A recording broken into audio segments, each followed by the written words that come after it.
Well, the 15th Prime Minister of the country was sworn in as sunset hit the Rashtrapati Bhavan, where the 3,000 guests clapped in unison to congratulate the new Prime Minister.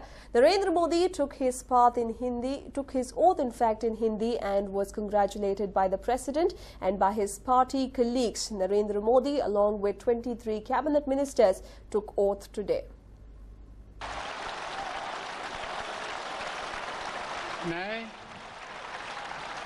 मैं नरेंद्र दामोदर दास मोदी ईश्वर की शपथ लेता हूं कि मैं विधि द्वारा स्थापित भारत के संविधान के प्रति सच्ची श्रद्धा और निष्ठा रखूंगा। मैं भारत की प्रभुता और अखंडता का अक्षुण्ण रखूंगा। मैं संघ के प्रधानमंत्री के रूप में अपने कर्तव्यों का श्रद्धापूर्वक और शुद्ध अंतःकरण से निर्वहन करूंगा तथा मैं भय या पक्षपात, अनुराग या द्वेष के बिना सभी प्रकार के लोगों के प्रति संविधान और विधि के अनुसार न्याय करूंगा। मैं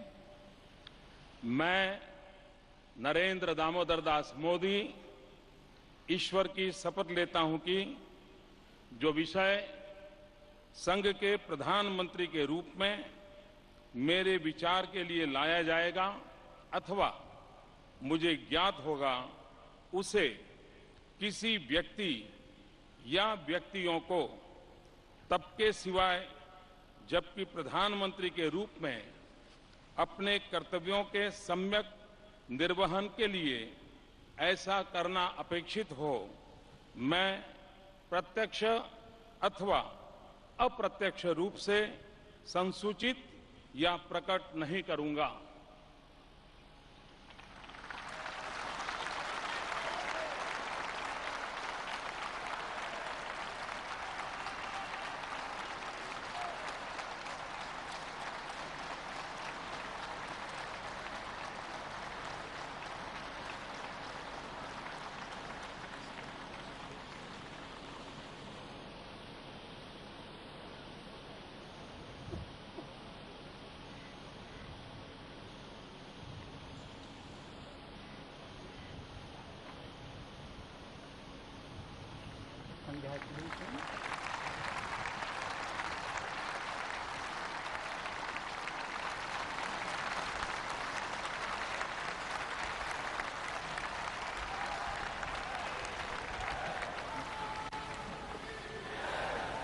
Cabinet Ministers, Shri Rajnath Singh.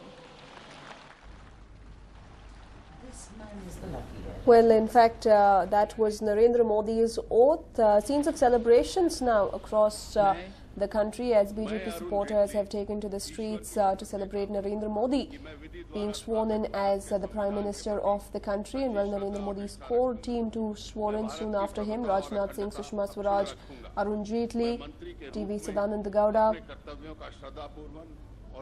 Venkaiah Naidu and several others.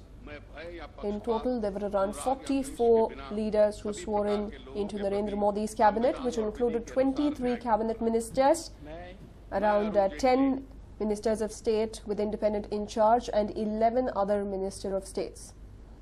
Yes, perhaps the grandest ever oath-taking ceremony and the shortest or smallest cabinet to begin with for this particular government. Well, coming to you, do you think there might be an expansion in the near future, at least in the coming months, because several states have gone in the next 6 months. Not in the next 6 months. I think some of these ministers will have to take charge. The government will have to see the direction. You know, there is a lot of innovative thinking which will need to go into how to make a quick start, because you know the expectations are running so high that they will have to show a few results very quickly, and the focus will entirely be on those results. Okay, that's a very important point, because every time you have a new government, there are these big bang announcements that come in. NDA had their Pokhran test and several other announcements. Do you think this government will believe in something like that? Whether it will believe in it on big bang announcements, yes, every government believes in big bang announcements. But I think the advantage that this government comes with is that if you were to translate the euphoria in the country, if you see the mayhem, the mayhem in a sense that's happening on the stock market, or there's a complete, speculators market which is pushing it up. If you see the happiness in industry, if you see corporates getting excited, then it just means that everybody is feeling positive, and the moment everyone feels positive and starts acting together, it has to happen, something good has to come out of it.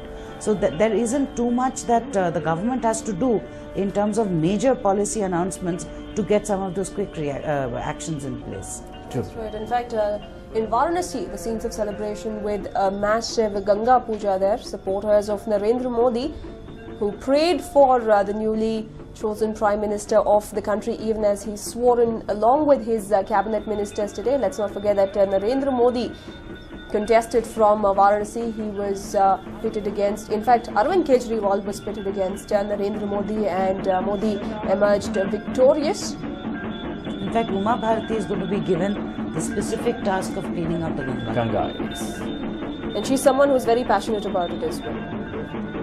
She's passionate, period.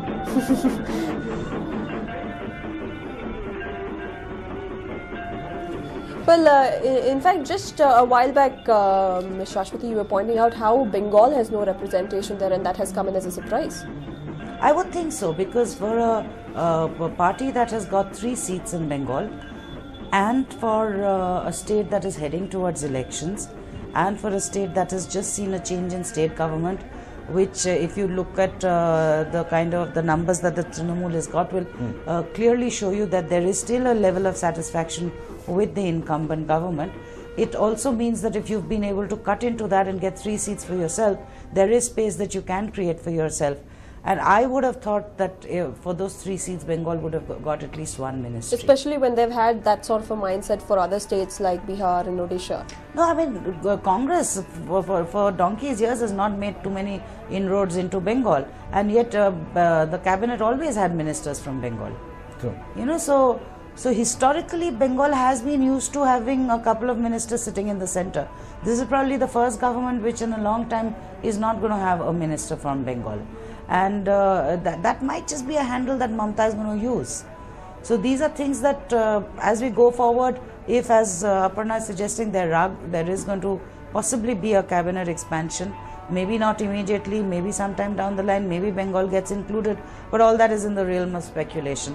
As on date, it is a critical state that has gone unrepresented. Also, I would say that instead of looking at representation from the states as such, I think you should look at those underrepresented sectors. We do not still know what ministries have gone to whom, what sectors have been represented. I think we should look at that more closely rather than saying this state needs to be represented more, or we in fact have a couple of ministers from the northeast already. So I'm sure that Modi ji being the kind of administrator he is. Observation is keeping one eye on the upcoming polls. Definitely, but I'm also talking from the good governance point of view that we've been putting forward so much and that we are very keen about.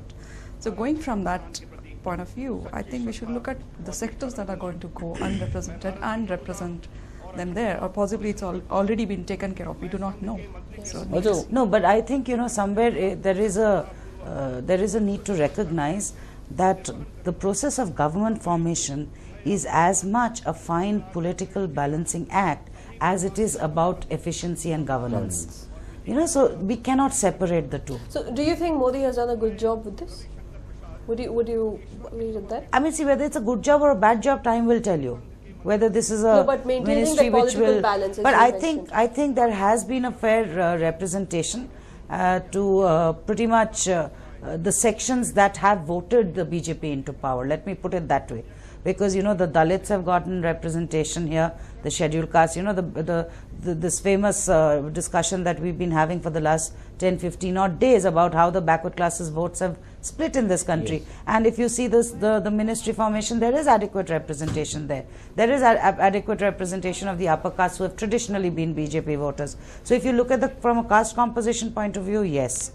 You know, and from a point of view of experience and first timers, yes. So there has been a judicious mix, and it has been a good balancing act. The question is, could it have been finer? Yes, there's always scope for improvement, but can this government deliver? Let's wait. Also, one more interesting fact to note in this entire cabinet formation is there has been no space or no berth allocated to any of the daughters or sons of any political heavyweight. No berth for Varun Gandhi, no berth for Anurag Thakur and several others. So do you think it was a conscious move? Is Varun Gandhi the son of a heavyweight? I'm not sure. Not a heavyweight, but yeah, senior politician. By yeah. all means, yes. But I don't know if that was a conscious policy decision. Till such time as we know that that was a stated policy decision, we have nothing to say. But yes, like I said earlier, that a lot of people within the BJP would have preferred a Varun Gandhi over a Maneka Gandhi. Yes. That's right.